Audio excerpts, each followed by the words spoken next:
Hey there guys, as some of you know, every other month I do a Patreon supporter Q&A. So if you want to throw $1 or more into the tip jar and help support the channel, you can get in on the fun and have a little one-on-one Q&A. Just head to patreon.com/HelloGreedo and get started.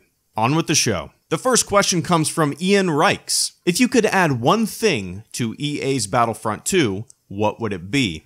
There's a pretty extensive list of what I want in the game, what I want changed from the previous Battlefront 2015. But the things that I really want are more, I guess, technical than actual gameplay mechanics that I'm looking for. The two really big things that I want are a server browser, which I doubt we'll get. And the reason I want this is really just completely selfish reasons. I want to be able to host a HelloGreedo Battlefront 2 server and be able to customize it and include all of you guys watching into the server. So I would host a HelloGreedo server and everybody would be able to play on it. All of the HelloGreedo community could join in and run and gun. It would be so much fun. But I do not think we'll get custom servers, player-made servers, or even a server browser. I've been begging for this since they announced Battlefront 2015, and I think I'm just going to go on disappointed. And the other technical thing that I really want is voice communication. I want voice chat in the game. Whether it be throughout your team or a proximity thing where I can hear anybody close to me, or a squad-based voice chat, which is probably the way to go. But yeah, so server browser and voice chat are the two things that I want. If I could pick one over the other, it would be a server browser. Benjamin Herzig asks, the scene in The Last Jedi trailer with the small glider spaceships flying towards the AT-ATs has me worried a little bit that Disney is putting in too much fan appeasement, trying to imitate Empire Strikes Back. I was hoping they would keep that mostly to The Force Awakens. Do you feel the same? To tell you the truth, Benjamin, it doesn't have me worried. I mean, battle scenes in all of Star Wars kind of take elements from other battle scenes in other Star Wars movies, you know? So just to have AT-ATs marching towards probably some kind of location or base doesn't necessarily make me think that it's going to be too much like The Empire Strikes Back. I can see that point of view completely, but I'm hopeful they're going to kind of change things up. I do love the looks of those, as you called them, the glider spaceships. Overall, I'm not worried that it's going to be too much like The Empire Strikes Back. Like you said, I think they used The Force Awakens to kind of jumpstart the franchise, give us something familiar yet new, and I think they're going to kind of stray away from that with The Last Jedi. At least I'm hopeful of that. But what I really hope they kind of capture and emulate is the feeling.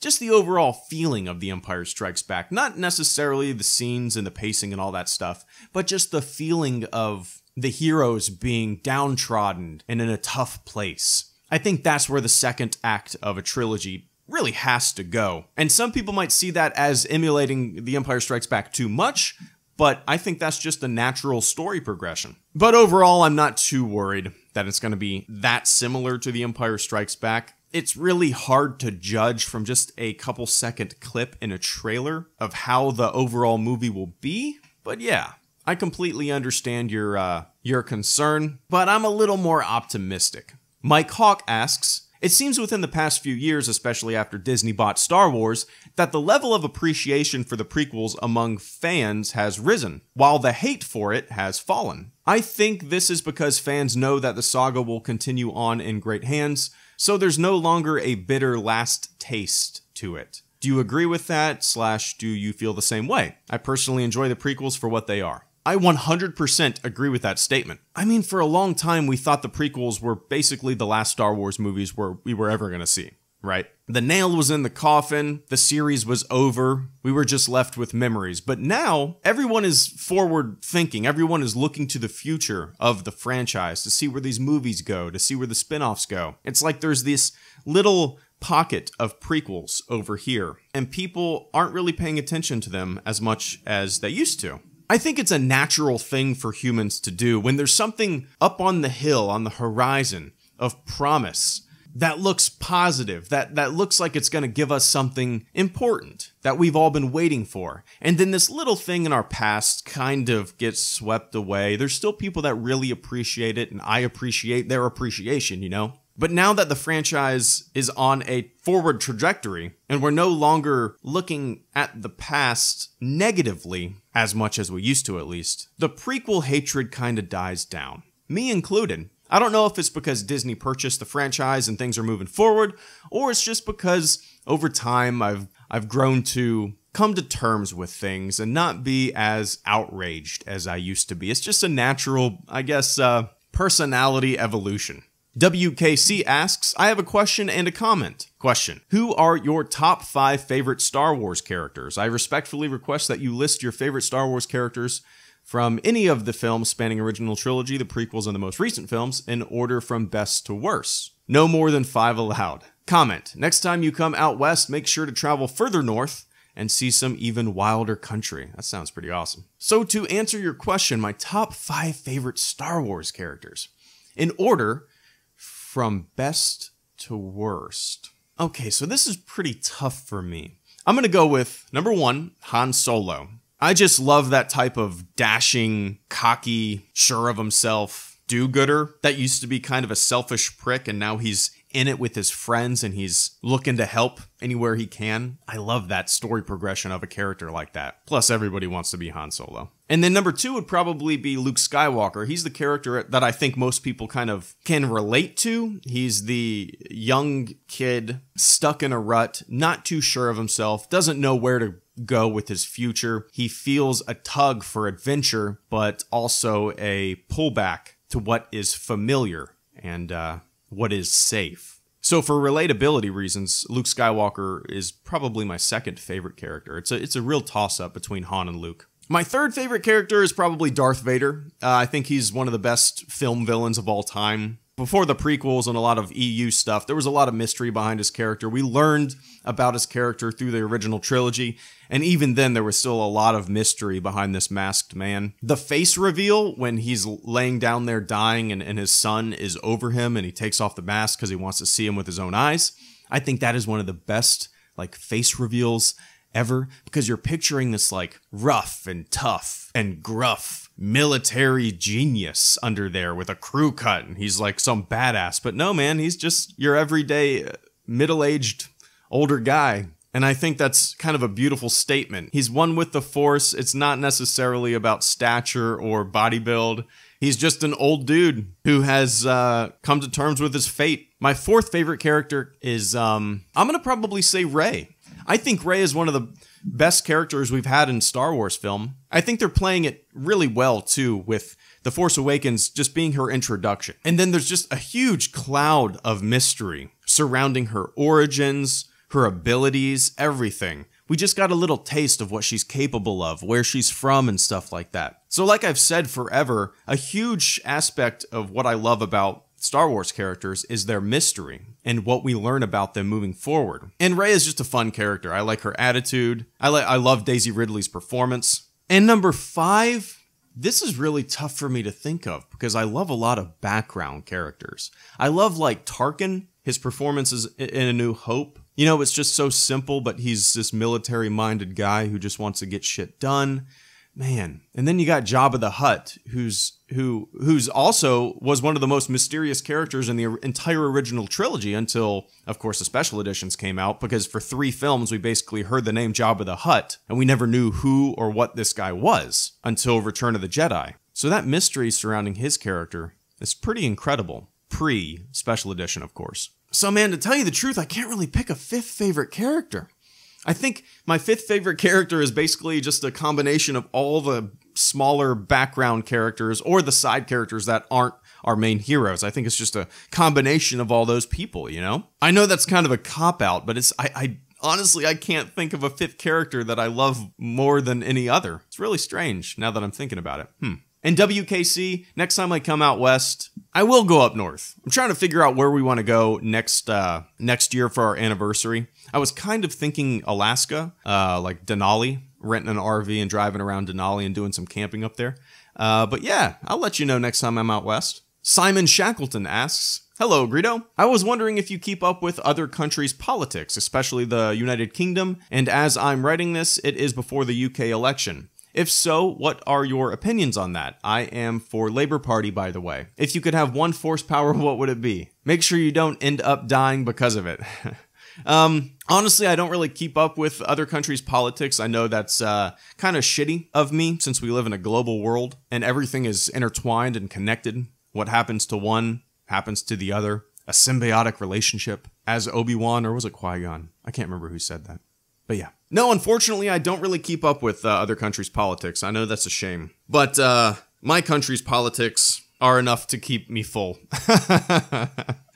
But if I could have one force power, what would it be? Probably just the ability to move stuff around. Like simple stuff. Like lazy stuff. Like if I was on the couch and I wanted to turn on my Xbox, but my Xbox controller was on the coffee table and I didn't want to get up, I could just move that Xbox controller to me. I actually made a video called If You Really Had the Force, and that's basically exactly what would happen to me. In the video, if you guys haven't seen it, check it out. I basically start with day 1 where I discover my force powers, and then I end up on day 100, I think, and I'm just some giant fat slob with trash all around me because I don't want to move. Starisma Tone, aka Tony Zotti. Hi Greedo, hope you had a fantastic time hiking. As you may know, I'm from London and unfortunately terror has returned recently to pervade its streets as it did 3 weeks ago in Manchester. It's an uneasy and scary time and I'm feeling it more now that I'm married and have a young child, as naturally I worry for my family when we're out and about. My question is, as a former member of the armed forces and taking into account your military training, what piece of advice would you give if I or anybody else found themselves in the midst of an attack similar to the one that happened at London Bridge last week? Don't worry if you pass up on this question, as I know it's quite a sensitive and difficult subject to talk about. As ever, really enjoying the fantastic content on your inspirational channel. Best wishes, Tony. Yeah, man, I don't understand it. To get into the mindset of someone willing to take their own life, to take others' lives because of some ancient book and some sky man. I just can't get into that mindset. I don't understand it. It's just different brains. I can't even fathom thinking that way. It just really bums me out that, I don't know. It's like, it's a cancer. It's a cancer on humanity. Like humanity is the, I don't know. Humanity is the blood cells, and then we have these cancer cells that are just trying to fight the good in the world, the things that are keeping us alive. It's really strange to me, and it really fucking bums me out, man. But advice, I really don't know. I always keep my head on a swivel, and I at least I tell myself that I'm always in tune with my surroundings and paying attention to what is going on around me. If I feel some odd thing that's going on in a place that I'm in, I usually, I mean, to tell you the truth, I'm always aware of the exits. I'm always aware of the exits. And whenever I sit down, like with my wife or something like that for dinner, I always choose the seat that faces the entrance, just so I can have my head on a swivel. Not that I'm thinking about this all the time, you know, but it's just kind of like a second nature thing. I'll sit in a booth facing the entrance so I can look at who's coming in, and if something does pop off, I'm able to at least be aware of it and come up with a game plan as quick as I possibly can. But other than that, man, it's tough to give advice because it's just so sporadic and random. I don't know.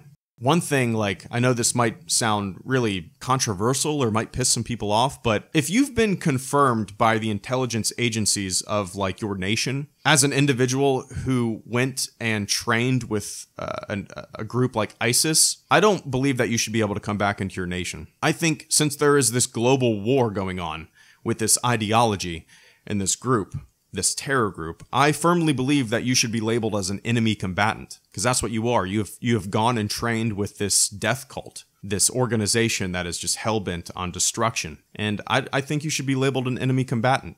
But yeah, Tony, I appreciate the support. It is a sensitive subject, right? And no matter what you say, you'll piss people off. I don't know. It's too weird, and it's a bummer to think about. Phil asks, HelloGreedo, have Mark Hamill's comments and criticism regarding Luke's portrayal in the current trilogy made you worried? What should we make of them? Is this just a ruse? A cunning attempt to trick us? Honestly, I haven't really looked into Mark Hamill's comments. I know I saw some headlines about him being maybe disappointed isn't the correct word, but not agreeing with Rian Johnson's direction of the Luke Skywalker character in episode 8.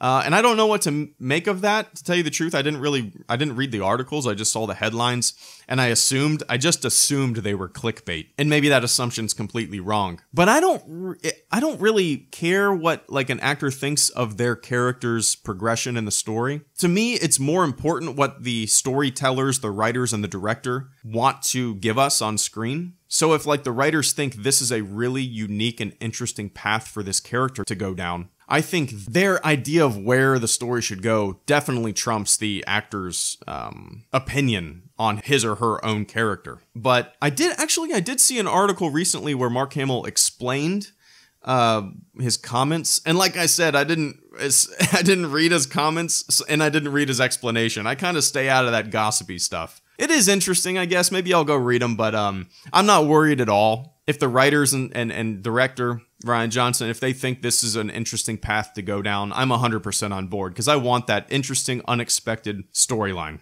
Oliver Peter asks, as a longtime viewer, I've seen you grow on a weekly basis, especially since the release of The Force Awakens, and you have really grown into the role as a host of a brilliant channel. Well, thank you. That's humbling. I'm blushing. May I ask you, how is it going? Are you currently happy with your work? Where do you want to improve? Do you have any plans for the future? And what would be your dream concept? Thanks for your effort, Oliver. Thank you. Yeah, the channel has grown a lot over the past few years. And I definitely, I made the channel before Disney bought Star Wars. I just kind of got lucky. And a lot of other Star Wars channels did too, I thought I was going to be stuck with the prequel trilogy and the original trilogy. Not necessarily stuck, but I thought that's where the material would lie for me forever with this channel. So when Disney acquired Lucasfilm and the Star Wars property, I was like, oh man, my horizons have broadened. There's a lot more that I'm going to be able to do with this channel. I thought it was just going to be kind of spoofs and stuff like that, my opinions on the past Star Wars stuff. But now I had this future content to look forward to and report on and stuff like that. So yeah. And you asked, are you currently happy with your work? Yeah, sometimes I have to kind of force myself to make a video.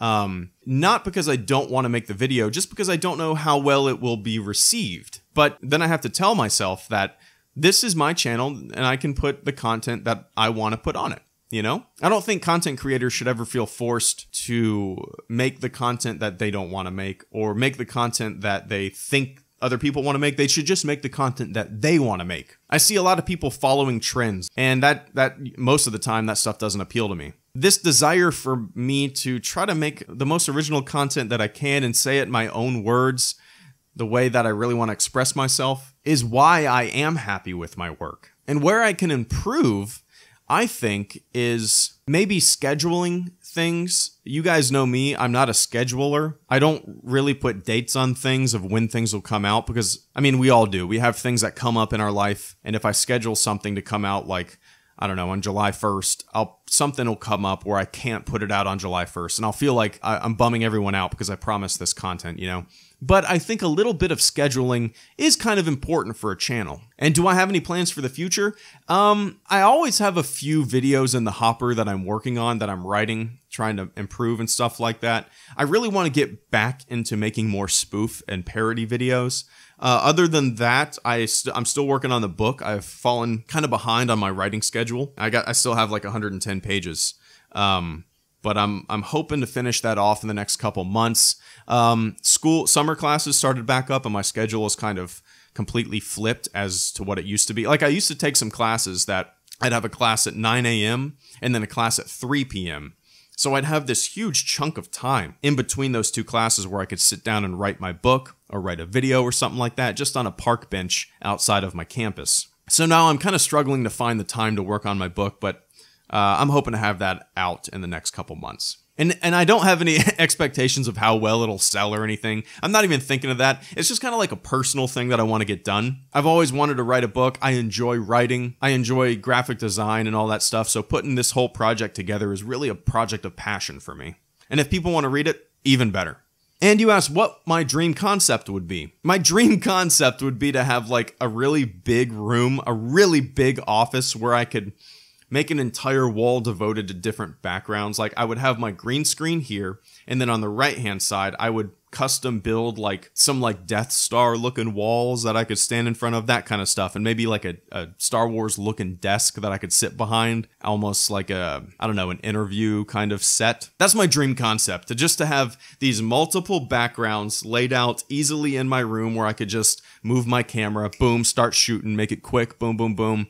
Yeah, that's kind of my dream concept, but I appreciate the support, man. I hope I answered all your questions. Carter asks, what's a non-Star Wars movie you hate that is generally well-loved by most people? That's a good question. And hate is kind of a harsh word, because there's a lot of aspects of movies that I enjoy, but sometimes the overall movie doesn't do it for me. Like Man of Steel, I'm not a fan of Man of Steel. I liked the first bits. I liked the introduction of the character. I thought that was really strong.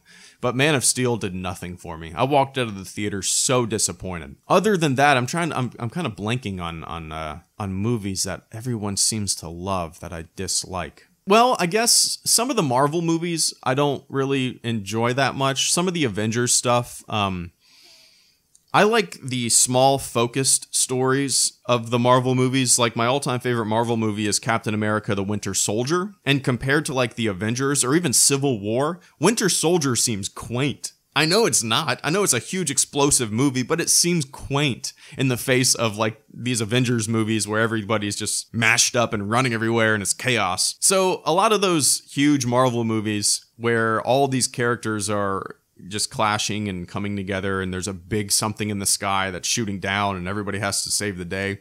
I've kind of gotten away from those, and people seem to still love them, which is cool, but for me, I don't really like them that much, so maybe that's another example. But thank you, Carter. I hope I answered your question. It's really hard for me to think of these movies that I don't like that a lot of people do like. Trooper's Paradise asks, hello, good sir. Love the content, and you've inspired me to start my own channel. Hell yeah. My question is, what are your hopes for The Last Jedi, and what do you think will be the end result of the film? Ooh.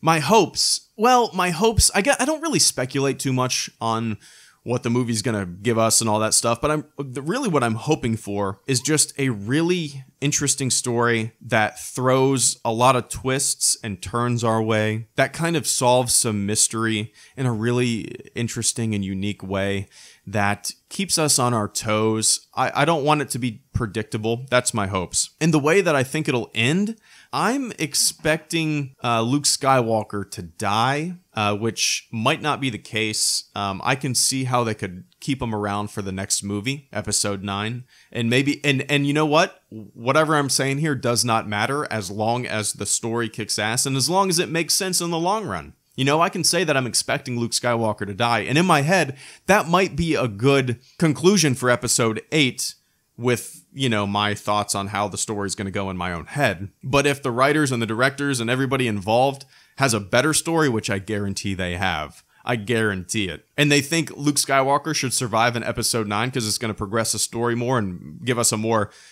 climactic ending for Episode 9, I'm 100% on board. So yeah, really my only hope is that we have a really interesting story with some unique twists and turns. That's pretty much it. Brock R asks, hello Greedo. First off, thanks for consistently putting out top-notch content. You're one of a handful of Star Wars channels that I keep up with, and yours is by far the most enjoyable. I've been following your channel for about a year now, and it's been awesome seeing its growth. As for my questions, what upcoming games/movies are you most excited for? Are you planning on doing anything special for the release of The Last Jedi? Well, obviously, Battlefront 2. And I'm really surprised that nothing else was revealed at E3 in terms of Star Wars games. It's really just kind of mind-boggling that they have this new property and it doesn't seem like they're utilizing it as much as at least I thought they would. But yeah, that's a different point. Other games that I'm interested in, from E3 at least, are the new Wolfenstein game that's coming out. I love Wolfenstein. I think the second one looks fantastic. It looks like it's going to jump into the more of the world exploring element. Kind of reminded me of like Far Cry or Fallout in a way, which I'm excited for. And then the new Assassin's Creed looks great. I'm probably going to pick that up on the Xbox One. And then Mario Odyssey. That's a game that I'm definitely going to get on the Wii U at least. I think it's coming out for the Wii U. I could be wrong. But yeah, other than that, I'm obsessed with PlayerUnknown's Battlegrounds right now, so that's wetting my whistle for a long time. I can't see anything in the future that's going to detract me from playing PlayerUnknown's Battlegrounds until maybe Battlefront 2 comes out, but we'll have to see. And are you planning on doing anything special for the release of The Last Jedi? Not really. I'm going to go see it at midnight, the first showing available. I know I'll go with my same group of friends and my wife that I always go to movies with. I know for a fact I'll put a review up that night of the movie. Maybe I'll do some podcasts before the movie comes out just to get the hype up, get my personal hype up, and have some conversations with some friends and maybe other YouTubers about their expectations and what they want to see and what they're hoping for. But other than that, I usually fly by the seat of my pants, man. I go like one day at a time. Connor McCollum asks, do you have any tattoos? If not, then do you plan on getting any? What's something you're really looking forward to for Battlefront 2? How far along are you on Star Wars Galaxies? Got any pointers for new players? To answer your first question, no, I don't have any tattoos. I've always talked about getting some, and not always, but sometimes it'll come up. And I'm sure it's annoying as shit to my friends who do have tattoos. Like, shut up or just pull the trigger, right? Why do you got to talk about your ideas? Just do it. But no, I don't have any. I've always wanted like a Navy tattoo just since I was in the Navy. Something simple, probably on the back of my calf. I don't know if I'll probably get it when I'm like 50. And then I've kind of always wanted a very simple like twin sun Tatooine Luke Skywalker when he's gazing out at the twin suns, you know, like a really simple maybe outline of that. Other than that, I mean, like I have some other ideas, but I don't have any. I don't really have any plans. You know, it's funny, for my 30th birthday last year, my wife and I planned on getting tattoos, and we drove up to a tattoo place, and I completely pussed out. It was completely my fault. I got to the door and I was like, I don't know. And what I wanted, and I would still get it, is the Voyager, like, golden record. If you guys don't know what I'm talking about, you can just Google Voyager golden record. There was a plaque, literally a golden record that was on the Voyager space probes. And what they have is kind of like a diagram of how to play the record if any like extraterrestrial travelers ever found this probe that's still floating away from our solar system, by the way. It's still out there. It's going to go on forever and ever and ever until it's, it collides with something or if it's picked up. So there's instructions on how to play the record. There's a diagram that kind of shows the location of our sun. There's a diagram of the hydrogen atom, basically stuff that extraterrestrial scientists would probably be able to figure out because it's the language of mathematics. Or not even extraterrestrials, maybe far future humans would find this probe and be able to learn something about the past. And what's something you're really looking forward to for Battlefront 2? Really just everything. I just want to see how the game improves. I've watched a few streams from E3, but I tried to hold back from watching too much because the same way that I like to go into movies not knowing much is kind of how I like to look at video games too. I like my experience to be the first time I see something. So I'm really just excited for the surprise of what they've added and changed to the next installment of Battlefront. And probably I'm most excited to see how these battle points work because they've changed up the hero system and the vehicle system, which I think is great. So I'm excited to see how that's going. And how far along are you on Star Wars Galaxies? Got any pointers for new players? I haven't played Galaxies. Sometimes I'll log in and just run around just for that nostalgic feeling, but I haven't put any time into the emulator. I used to play a shitload on the official servers when it first came out for like 2 years or so. But I haven't put any time into the emulator other than just to record some footage for some videos that I've made in the past. But any pointers? You have to have patience with the game. You have to have patience. And you do some research, before you go out on this to gather stuff, do some research about what you need because there are some huge kind of walkthroughs that people have made that really do a good job of breaking down the game mechanics and what you need to do. So you're not just running around aimlessly because that's easy to do. It's easy to run around aimlessly in that game without knowing what to do because there's not a tutorial. There's not much that points you in the right direction. So yeah, just research what you need to do, take your time, put on some music, and just kind of enjoy it. It's a good game to just zone out and run around, collect stuff. It's fun. Orson Krennic asks, "Hey Greedo, I'm so glad I found your channel when researching the holiday special around 5 years ago. Thanks for taking the time to engage with your fans/supporters. This is my first time participating and I've got 5 questions I've been wanting to ask you. Do you see any disadvantages to the new films eliminating the gap in between them? I think at the end it will feel like one long movie instead of a trilogy. I don't see any disadvantage at all. I trust the storytellers and the directors. I trust what Disney's doing with it. I like the change. I like how they're changing it up from big gaps in between the movies to just, boom, progressing the story along. I just think it's kind of neat to see this new way that they're telling Star Wars stories throughout this new trilogy. I don't see any disadvantage with it whatsoever. What's your favorite scene from the prequels? I've said it before. It's definitely the ending lightsaber fight in the Phantom Menace between Qui-Gon, Obi-Wan, and Darth Maul. Which is funny because, you know, my favorite scene in the original trilogy is Luke Skywalker standing out and gazing out at the twin suns. Those two scenes, the prequel lightsaber, the Phantom Menace lightsaber fight, and that Tatooine twin sun scene, are good benchmarks almost for like what those two trilogies represent, at least to me. What would be your ideal spin-off film, and with what director? I would like a Star Wars movie that goes way back into the past, where we explore the first people who discovered that they could tap into the Force and bend it to their own will, almost like the birth of a religion. It would be really interesting and a really out there kind of, I don't know, like I visualize it like a psychedelic movie. And maybe it's too weird for what Disney wants to put out nowadays, but who knows? Maybe 20 years from now when they run out of ideas, maybe they'll make something like that. We'll see. And I think it would be kind of neat to get a way out there director, like somebody like Danny Boyle, who's a really good visual storyteller, who makes really interesting films. You know, somebody that you don't think of necessarily who would make a Star Wars movie, but somebody like a Danny Boyle would just breathe new life into these spin-off movies, give us something really different. And I think that would be pretty neat. Number 4, can you give your 2 cents on 4K and HDR? Well, I do have a 4K TV. I have 2 4K Blu-rays. I have Logan and John Wick. But I think it's totally worth it now. People disagree with me, but there's so much 4K content on Netflix. There's so much 4K content on Amazon Video. There's so much 4K content on YouTube now.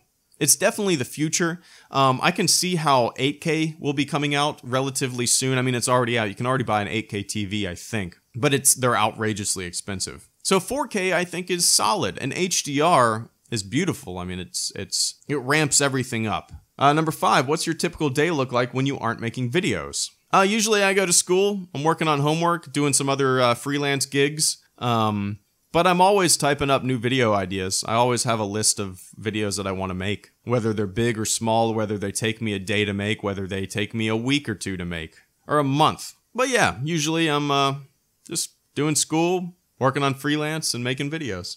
Alex Kazanecki asks, "Hey Greedo, I first want to thank you for all your hard work and being a positive energy in the Star Wars community. It seems like today all people want to do is find the negative. My question is, what are your thoughts on the Vanity Fair cover story? It seems like Rian Johnson is taking some ideas of the lavish, ritzy style seen in the prequels, which I kind of like. Honestly, I haven't read those articles. I've seen the pictures. I saw the magazine at the grocery store yesterday, actually, when I was in the checkout line. But I didn't pick it up or thumb through it. I almost bought it just to have. But no, I haven't read it. I'll probably read it today. You know, why not? I'll have some time after I upload this and in between making videos. So, unfortunately, I can't really comment on your question. I appreciate the support, though. But you said Rian Johnson is taking some ideas of the lavish, ritzy style seen in the prequels.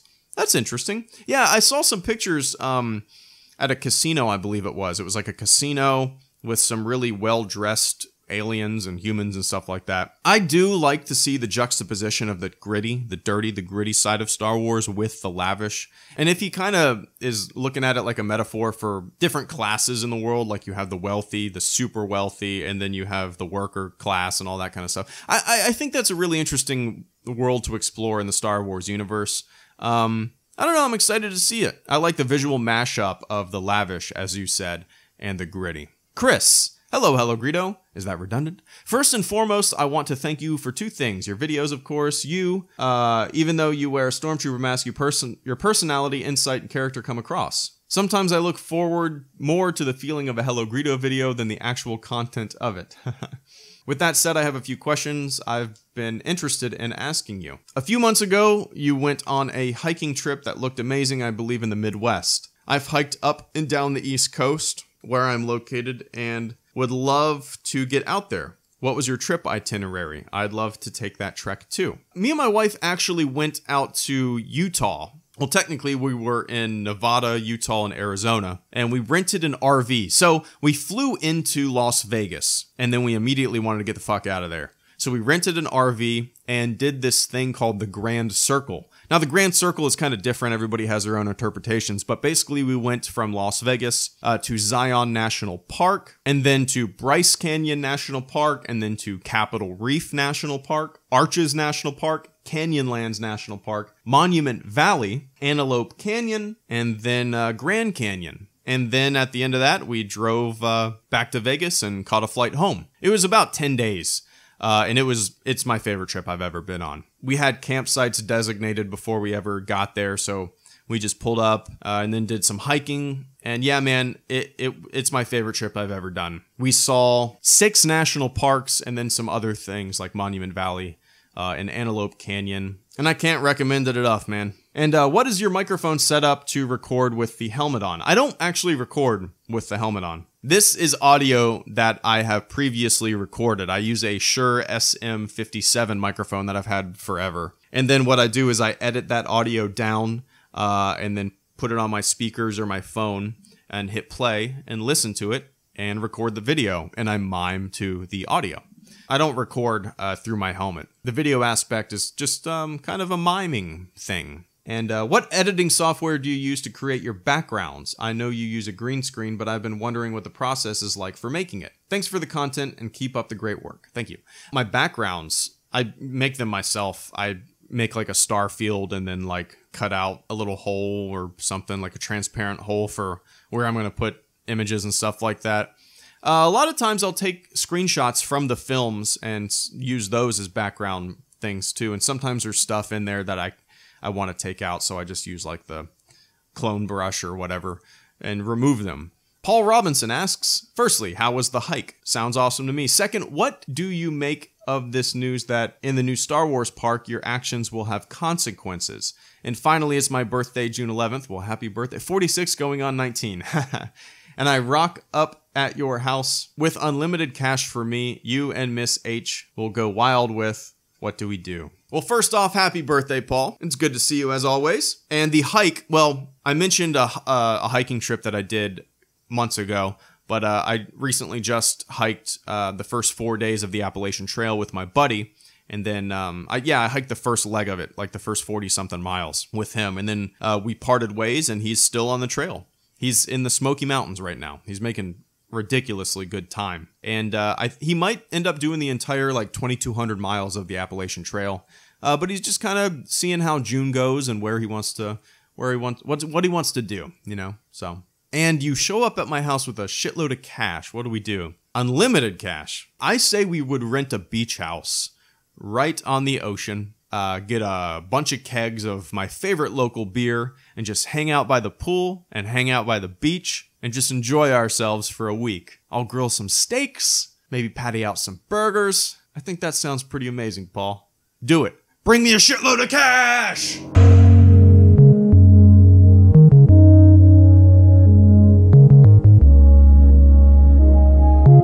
Always with you, it cannot be done.